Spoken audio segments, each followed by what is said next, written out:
अगर कोई हमारे हाथ से हमारी उंगलियां काटने की कोशिश करे या हमारी भुजाओं से हमारी हथेली काटने की कोशिश करे तो किस तरह का कष्ट होगा आपको।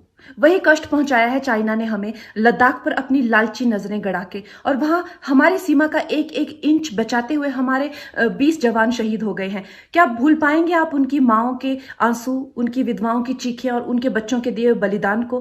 क्या ये सोचना ठीक है कि सेनाओं का जो सरहदों पे जो युद्ध होता है वो सिर्फ सेनाओं का होता है, वो सिर्फ सरकार का होता है? क्या उसमें हमारा कोई योगदान नहीं है?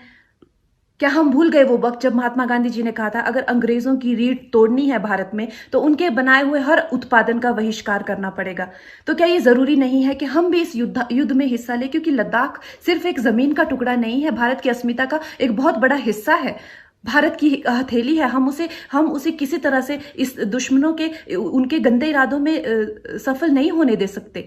तो क्या हम लोगों को इसमें हिस्सा नहीं लेना चाहिए कि जो चाइनीज जितनी भी गुड्स हैं, जितने भी उनके प्रोडक्ट्स हैं, जिन भी कंपनीज में उन्होंने इन्वेस्ट किया हुआ है, उनसे उनको रिटर्न्स आते हैं, रेवेन्यूज आते हैं, ऑर्गेनाइजेशंस हैं, उन सब का बहिष्कार करें ताकि वो उस संपत्ति से जो यहां से इंडिया से इकट्ठी करके जाते हैं, उस संपत्ति से हथियार खरीद के हमारे सैनिकों के सीने छन्नी करते हैं। तो क्या हम इस युद्ध में हम चाइना का साथ दे सकते हैं? आप बताइए।